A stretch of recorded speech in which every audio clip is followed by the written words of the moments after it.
day. Glad to be here with you all today. I know it's a wonderful day it is wherever you are at this time. But welcome to Keeping It 100. We here at this time, and I know that you've been following us on our vlog. And thank you. We thank you for your support. We thank you for everything that you have, your blogs, everything that you've been sharing, your response. And we really do appreciate you. But today we have a guest. A very fine gentleman, a professional, really a focused individual. I'm going to introduce him, but I'm going to introduce him in a way by shaking his hand, and he's going to give you more insight of who he is and what he's about. Okay, so let's turn it on over to this gentleman right here. How you doing, Mr. Brown? Good, good. All right, good. All right. Glad to have you here with us on Keeping It 100. Can you share a little bit about who you are and your establishment and all these good things that we are going to go over at this time? Share with us a little bit. My name is Tony Brown. Yes, sir. I'm a project manager for Broward County. I have a degree in civil engineering, and I've been working in that field for over 20 years.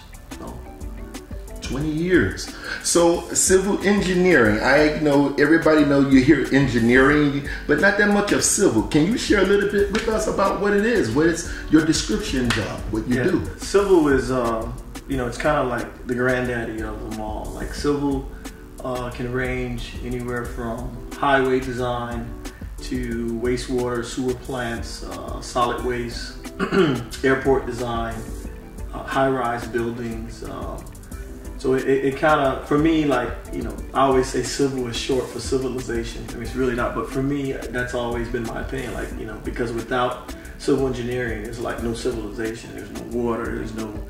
There's no lights, because civil engineers work in the electrical field as well. And it's just a global, everything you see around you, from the roads to the street lights to landscaping, buildings, developments, houses, airports, seaports, it all comes together with, in civil engineering. Civil engineers have a hand to play in that. Wow, so you're dealing with all kind of projects to be able to protect society from any type of deficiencies or something like bad water or the expressways and all these things that we're not paying attention to. You're paying attention to it. Right. That's why you're the engineer. Exactly. Well, glad to have you. It's just a great thing to know that you're a civil engineer. Now you have shared with us what a civil engineer is and what it requires. Now, for me, I barely hear about civil engineering, so that's very distinctive to me. So tell me this: you say you handle Broward, Florida. Is that in Florida, Broward? Yeah, Broward County is a county in Florida. Okay. And located just north of Dade County. North of Dade County. Okay, so dealing with this operation that you do, do you go out to the sites? What's the next the process as you're meeting people? Do you have to deal with the public? Is this stuff behind the scenes? Well, give us a little bit more. Share with us. Well, in my earlier years in civil engineering, yes. I was a roadway construction engineer for the county. Okay. So I basically manage major roadway projects. I also worked for the city of Miami Beach, North Miami Beach. So I kind of been around, but all my experience have been in site civil projects. Site, okay. What do you call them? Speed tables, traffic circles, lighting, landscaping, water, sewer, drainage, pumps, lift stations. So all of that infrastructure I've been involved in.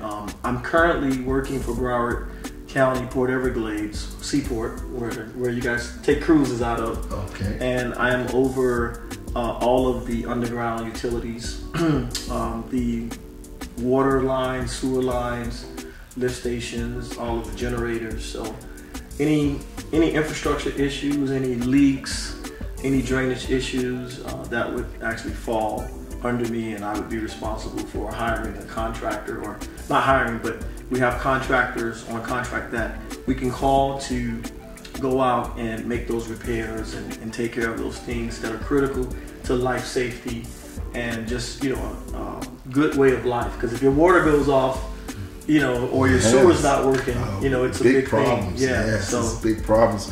Well, I just want to just say something here. You're looking at Keeping It 100. As you can see, I'm here with Mr. Tony Brown. As you can see his job description, he has shared a lot of insight in what he does. So there's many things that when it comes down to career, dreams and goals to achieve. But this gentleman has given you a lot of insight when it comes down to reaching for the stars. And I consider that reaching for the stars because the responsibilities that he have, and I know it took a lot of education, correct? Right. So what does that require when it comes down to the education in order to do this type of business career? Well, it takes about 5 years of schooling at an accredited university. It takes a lot of math and science courses. Civil engineering is one of the most difficult degrees, I would say, to actually get because the information is so foreign. The mathematics that you take, you've never seen anything like that in your elementary or high school years. So it's not easy. But it's very rewarding, and part of my motivation was I was into inventions, and I was always wanting to do things like that, make toys or make things, and so that was like the impetus for me to actually go into engineering. And part of that had to do with my love of cars, and then my studying of African American history, where I got into the inventions that have been created here in America during the Industrial Revolution, and during that period, and just learning all of the black inventions, if I may, African American inventions here in America that took place, right after 1863 and then during the period of Reconstruction. So yes, that helped me really understand that, yes, we're good in basketball, sports, entertainment, and things like that, but also there's a kind of like a forgotten or unknown history that has to do with the great inventions that African Americans have made here in America that actually helped revolutionize this country. And during the period of Reconstruction, and it was very instrumental. Wow, you shared a lot. That's a lot. So what I'm getting from this, as you sharing with us here at Keeping It 100, you gave an insight that you was doing this. You saw this in a dream. So I'm understanding from you that you saw this as being something that you want to do in the future. Is that what you're sharing with us today? Yes. Okay. So basically, it's a dream that you achieved, but it was going to require a lot of studies and mathematics and things that the arithmetics is way far beyond calculus and all this good different type of things. So it's basically base yourself on having a dream that it's possible. Right. Do you have any doubts in it? I mean, do you have any type of walls that you hit that made you say, well, hey, I'm just tired of this? And what would it be? Would you be able to share that with us a little bit?